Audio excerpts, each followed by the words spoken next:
दोस्तों, ट्रेडिंग और इन्वेस्टिंग आप दोनों से ही बहुत सारे पैसे कमा सकते हो। लेकिन इन दोनों में से अच्छा कौन है और ये दोनों होता क्या है, इसे आप ऐसे समझ सकते हो कि ट्रेडिंग और इन्वेस्टिंग दोनों ही शेयर मार्केट से पैसा बनाने के अलग अलग रास्ते हैं। अब ट्रेडिंग में क्या होता है कि आपको थोड़ी दूर चलने पर ही प्रॉफिट मिल जाता है, लेकिन इन्वेस्टिंग का रास्ता बहुत लंबा होता है। इसमें आपको प्रॉफिट बहुत समय बाद मिलता है। और इन दोनों के बीच का जो मेन डिफरेंस है वो है टाइम, क्योंकि ट्रेडिंग में बहुत कम समय में आप प्रॉफिट बना सकते हो। आप एक महीने में, एक हफ्ते में, एक दिन में, यहाँ तक कि कुछ मिनटों में बहुत सारा प्रॉफिट कमा सकते हो। लेकिन इन्वेस्टिंग में कुछ महीनों में, कुछ सालों में, 5 साल, 10 साल, 20 साल, उससे भी ज्यादा लग सकते हैं प्रॉफिट कमाने में। अब आप यहाँ पे सोच रहे होगे कि यार अगर कम समय में हमें पैसा मिल सकता है तो हम लंबे समय का इंतजार क्यों करें। तो देखो, यहीं पे मेन बात आती है ट्रेडिंग और इन्वेस्टिंग को समझने की, क्योंकि ये बहुत इंपॉर्टेंट चीज है और ये बहुत क्लियर हो जाना चाहिए आपको इन्वेस्टमेंट शुरू करने से पहले। यहाँ पे मैं आपको बता दूं कि एक आदमी एक समय पे एक ट्रेडर भी हो सकता है और इन्वेस्टर भी हो सकता है, यानी कि एक आदमी ये दोनों काम कर सकता है, लेकिन उसे ट्रेडिंग और इन्वेस्टमेंट के बीच का डिफरेंस जरूर पता होना चाहिए। तो इस वीडियो में हम ट्रेडिंग और इन्वेस्टिंग को तो समझेंगे ही, इसके अलावा हम इन दोनों के बीच के जो मेजर डिफरेंसेस है उनके बारे में भी डिस्कस करेंगे। और सबसे आखिरी में मैं आपको ये भी बताऊंगा कि आपको ट्रेडिंग करनी चाहिए या इन्वेस्टिंग करनी चाहिए। अब देखो, सबसे पहले समझते हैं ट्रेडिंग और इन्वेस्टिंग के कॉन्सेप्ट को। इसे समझाने के लिए मैं आपको एक एग्जांपल देता हूँ। मान लो बाबूराव नाम का एक आदमी अपनी मोबाइल की दुकान खोलता है। उसकी दुकान बहुत बढ़िया चल रही थी। वो मार्केट से सस्ते दाम से मोबाइल लाता और अपनी दुकान पे बेचकर प्रॉफिट कमाता। उसका काम बढ़िया चल रहा था, लेकिन जब भी कुछ समय बाद उसकी दुकान के सामने एक और दुकान खुल जाती है तोतला सेठ की, और वो वही मोबाइल बाबूराव की दुकान से भी सस्ते दाम पर बेचने लग जाते हैं। मतलब कि बाबूराव जो फोन 10,000 में बेचते थे, वही फोन तोतला सेठ 9,000 में बेचने लगा। अब क्योंकि तोतला सेठ की दुकान पर मोबाइल सस्ते मिल रहे हैं, तो लोग बाबूराव की दुकान पर क्यों खरीदेंगे। अब क्योंकि भैया बाबूराव के पास कस्टमर तो आ नहीं रहे थे, इसलिए वो बस दिन भर टीवी पे न्यूज ही देखता रहता। सारे ग्राहक तोतला सेठ के पास जाने लगे थे। जब भी वो टीवी में न्यूज देखता है कि जिस ब्रांड का मोबाइल वो लोग बेचते हैं, वो मोबाइल चिप की शॉर्टेज की वजह से बनना बंद हो गए हैं। अब यहाँ पर बाबूराव के दिमाग में आइडिया आता है, क्योंकि मोबाइल की डिमांड तो लोगों में बहुत ज्यादा है, लेकिन मैन्युफैक्चरिंग ना होने की वजह से अब उसकी सप्लाई बंद हो जाएगी। अब यहाँ पर देखो, बाबूराव दो काम कर सकता है। पहला ऑप्शन ये है कि वो रोज सवेरे उठते ही सबसे पहले तोतला सेठ की दुकान पर जाकर उसके सारे फोन 9,000 में खरीद ले और उन्हें अपनी दुकान पर वापस 10,000 में बेचकर प्रॉफिट कमाए। दूसरा तरीका ये है कि वो रोज सवेरे तोतला सेठ की दुकान पर जाकर उसके सारे मोबाइल खरीद ले और उन्हें अपने वेयर हाउस में स्टोर करके रखे, उन्हें बेचे नहीं। इसी तरह वो कुछ महीने अपने पास उन फोन्स को स्टोर करके रखे, और जैसे ही उस फोन का प्राइस मार्केट में बढ़ जाए और उसकी डिमांड मार्केट में बढ़ जाए, वो उन फोन को 10,000 की जगह 12,000 में बेचकर ज्यादा प्रॉफिट कमाए। अब यहाँ पर देखो, ट्रेडिंग और इन्वेस्टिंग को समझो। बाबूराव जब डेली फोन सस्ते में खरीद कर उन्हें बेच रहा था, तो वो ट्रेडिंग कर रहा था। लेकिन जब बाबूराव ने फोन को कुछ महीनों के लिए स्टोर करके रखा और जैसे उनका प्राइस बढ़ा, उसने जब बेचा तो उसने इन्वेस्टिंग करी, क्योंकि वो डेली चीजों को सेल नहीं कर रहा, बल्कि वो उन्हें कुछ महीनों बाद कर रहा है। बिल्कुल इसी तरह ट्रेडिंग और इन्वेस्टिंग वर्क करती है। बस शेयर मार्केट में फोन की जगह शेयर्स आ जाते हैं। मतलब हम शेयर मार्केट में डेली फोन्स की जगह शेयर्स को सस्ते में खरीद कर उन्हें महंगे में बेचकर प्रॉफिट बनाते हैं, तो वो ट्रेडिंग होती है। और अगर हम शेयर्स को सस्ते में खरीद कर कुछ महीने, कुछ साल, 10 साल, 5 साल बाद जब वो शेयर का प्राइस बढ़ जाता है तब बेचते हैं, तब वो इन्वेस्टिंग कहलाती है।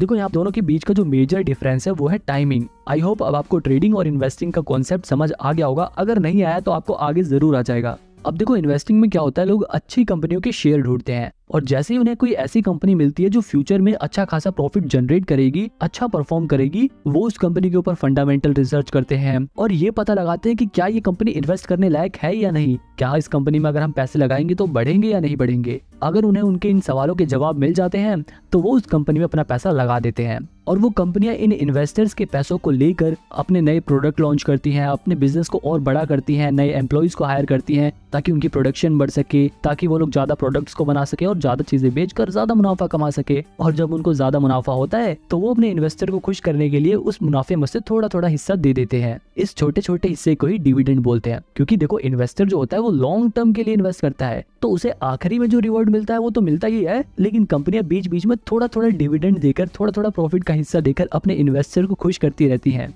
मतलब एक इन्वेस्टर को लॉन्ग टर्म में तो बहुत ज्यादा प्रॉफिट होता ही है, लेकिन उसको बीच बीच में थोड़ा थोड़ा डिविडेंड भी मिलता रहता है, जो उसके लिए एक अर्निंग का काम करती है। और मैं आपको बता दूं कि ऐसे बहुत सारे इन्वेस्टर हैं जिनकी सिर्फ डिविडेंड की कमाई लाखों करोड़ों में होती है।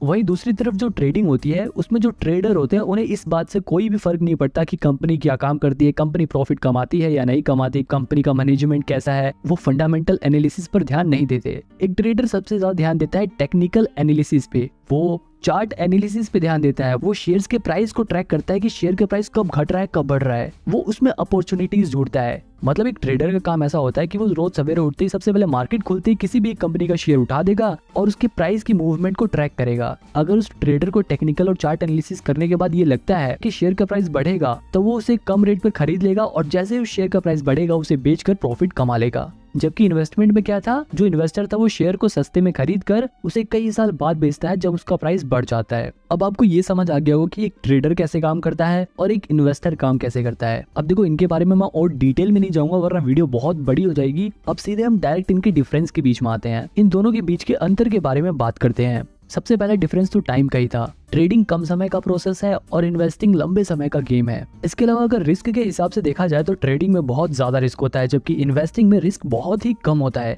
अब ऐसा नहीं है कि इन्वेस्टिंग में बिल्कुल भी रिस्क होता नहीं है, हो सकता है कि शॉर्ट टर्म में शेयर का प्राइस गिर जाए, लेकिन अगर कंपनी अच्छी चुनी है आप लोगों ने तो लॉन्ग टर्म में उस कंपनी का शेयर प्राइस जरूर बढ़ेगा और इस वजह से इन्वेस्टिंग में रिस्क बहुत कम हो जाता है। वही ट्रेडिंग रिस्की इसलिए होता है क्योंकि ये एक तरह का गैम्बल है। मान लो दो दोस्त हैं, वो आपस में हेड टेल वाला गेम खेलने का डिसाइड करते हैं और बोलते हैं कि अगर हेड आया तो तू जीत गया और टेल्स आया तो मैं जीत गया। तो ये देखो ये एक तरह का गैम्बल है और शेयर मार्केट में भी बिल्कुल ऐसा ही होता है। बस वहाँ पे दो जनों की जगह बहुत सारे लोग आ जाते हैं और वो लोग हेड टेल की बजाय शेयर के प्राइस घटने या बढ़ने के ऊपर बैट लगाते हैं। मतलब बहुत सारे लोग होते हैं जिसमें से कुछ लोग ये अंदाजा लगाते हैं कि शेयर का प्राइस गिरेगा और कुछ लोग अपने पैसे लगाकर कहते हैं कि शेयर का प्राइस बढ़ेगा। और ये लोग अपने पैसे कहाँ लगाते हैं, ये लोग अपने पैसे लगाते हैं ब्रोकर के पास, यानी कि ग्रो जीरोधा जैसे ब्रोकर के पास अपने पैसे लगाते हैं। अब देखो अगर शेयर का प्राइस बढ़ गया तो ये वाले लोग जीत जाएंगे, अगर ये लोग जीत जाएंगे तो जो लोग हार गए हैं उनका पैसा जीते हुए लोगों के पास चला जाएगा और उस जीते हुए पैसे में से थोड़ा सा कमीशन ये ब्रोकर्स रख लेते हैं।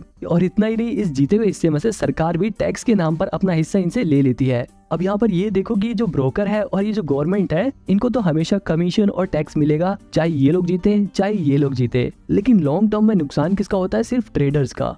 मतलब सिंपल सी बात यह है कि अगर ट्रेडिंग में आपने पैसे बनाए हैं तो वहीं दूसरी तरफ किसी ने अपने पैसे गंवाए हैं। कल को जब वो पैसे बनाएगा तो हो सकता है कि आप अपने पैसे गंवाओ, इसीलिए ट्रेडिंग रिस्की रहता है।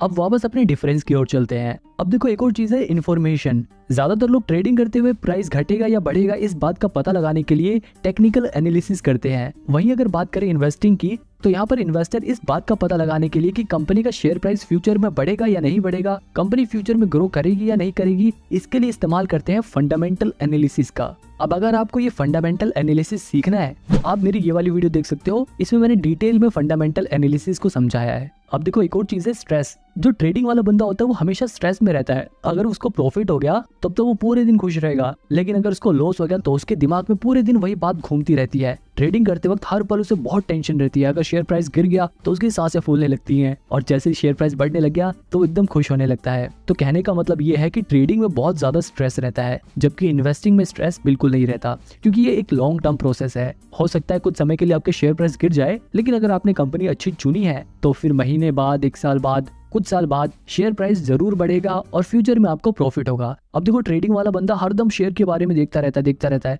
लेकिन इन्वेस्टिंग वाला बंदा आराम से एक बार इन्वेस्ट कर देगा और फिर कुछ टाइम बाद अपना देखेगा इन्वेस्टमेंट, अच्छा हाँ मेरा शेयर प्राइस जितना बढ़ गया या इतना गिर गया, फिर दोबारा बंद कर लेगा, क्योंकि उसे बेचना नहीं है, उसने लॉन्ग टर्म के लिए इन्वेस्ट कर रखा है। फिर कुछ समय बाद वो दोबारा से खोल के देखेगा कि हाँ भाई अब तो आज मेरे शेयर प्राइस बढ़ गए, वो कम देखेगा और उसको कम टेंशन होगी। लेकिन ट्रेडर को हर पल टेंशन रहती है, प्रॉफिट होने के बाद भी और लॉस होने के बाद तो ऑब्वियसली रहती है।